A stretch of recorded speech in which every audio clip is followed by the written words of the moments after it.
ओम शांति। आज परमात्मा शिव की 3 अप्रैल 2026 के महावाक्य हैं। प्यारे बाबा आज हमें कहते कि तुम बच्चों ने ब्राह्मण जन्म लिया।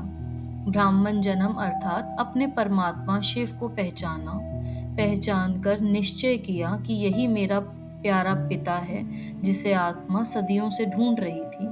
अब जब तुमने भगवान को पहचान भी लिया तो पहचानने के बाद ही हमारा कर्तव्य है कि हम उसको याद करें। बाबा कहते जितना जो मुझको याद करेंगे उतना ही वो सतयुग में ऊंची तकदीर प्राप्त करेंगे। याद से आत्मा के विकर्म विनाश होते, सतो प्रधानता उजागर होती, और जितनी आत्मा सतो प्रधान उतने कर्म श्रेष्ठ। तो श्रेष्ठ कर्म करने वाली आत्मा जो अभी पुण्यों का खाता जमा करती है वो भविष्य में जाकर ऊंची तकदीर यानी ऊंच पद सतयुग में प्राप्त करती है। बाबा कहते याद पर ही सारा मदार है। जितना जितना याद करेंगे, बुद्धि को परमात्मा में एकाग्र करेंगे, उतना उतना हम जीवन बंध से जीवन मुक्ति की तरफ जाएंगे।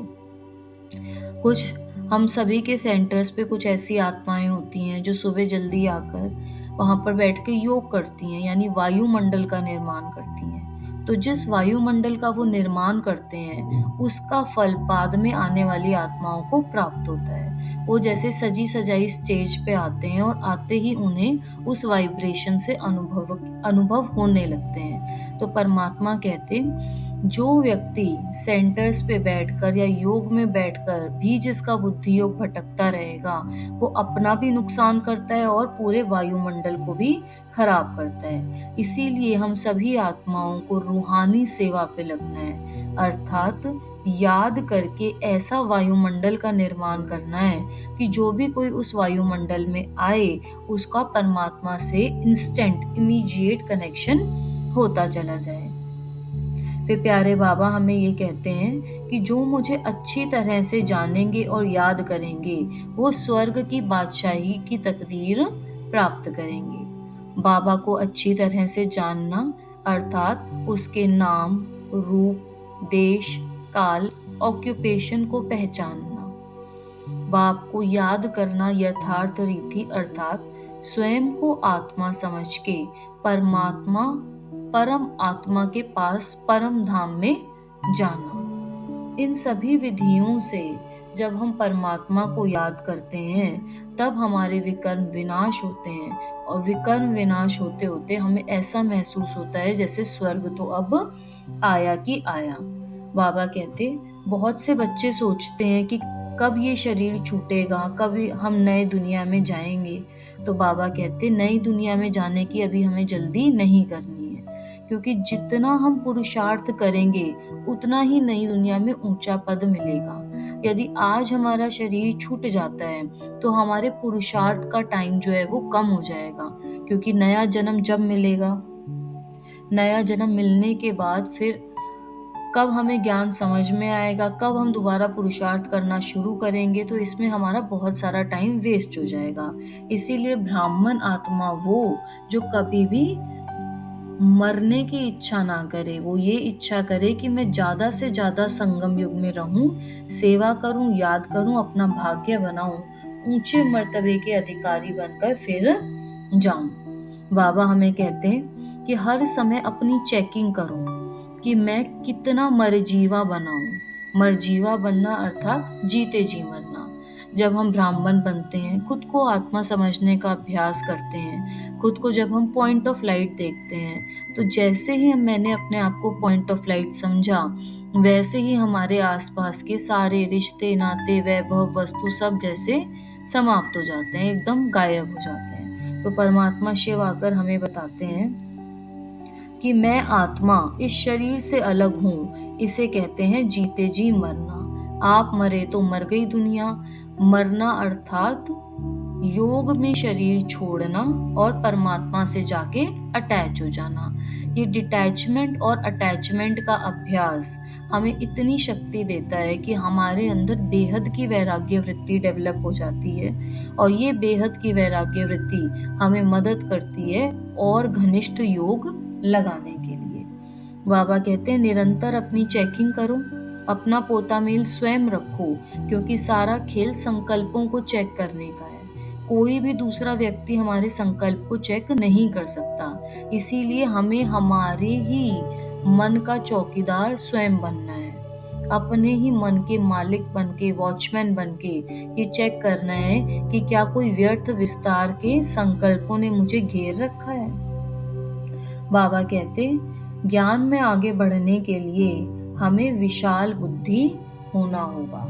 विशाल बुद्धि अर्थात जो छोटी छोटी बातों में अपना समय वेस्ट ना करे।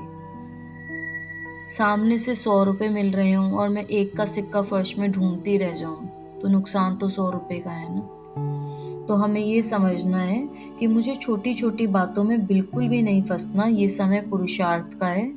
बाबा अक्सर मुरलियों में कहते हैं यहाँ के 2 मिनट यानी संगम के 2 वर्ष। तो अपनी बुद्धि को फार साइटेड, दूरदर्शी बना के हमें अपने स्पिरिचुअल मार्ग में, आध्यात्मिक मार्ग में उन्नति करते चले जानी है। विशाल बुद्धि आत्मा वो जो हर किसी को अपना समझे, हर किसी को अपने में समाए, किसी की कमी कमजोरी अपने चित्त पर ना रखे और कल्याण की भावना रखकर उन सभी आत्माओं को परमात्मा का परिचय देकर इस मार्ग पे आगे से आगे लेकर आए। विशाल बुद्धि आत्मा के मन में कभी भी भेदभाव नहीं होता, उसके मन के अंदर सबके प्रति समदृष्टि होती है, वो अनुभवी आत्मा होती है। किसी के भी कास्ट, क्रीड, रिलीजन, लिंग भेद वगैरह वगैरह भेदों में वो नहीं पड़ती है। तो हमें भी विशाल बुद्धि होके सभी आत्माओं को परमात्मा का परिचय देना है, खुद के भी पुरुषार्थ में लगे रहना है और रूहानी सेवा में बहादुर बनकर आगे बढ़ना है। बहादुरी क्या चाहिए?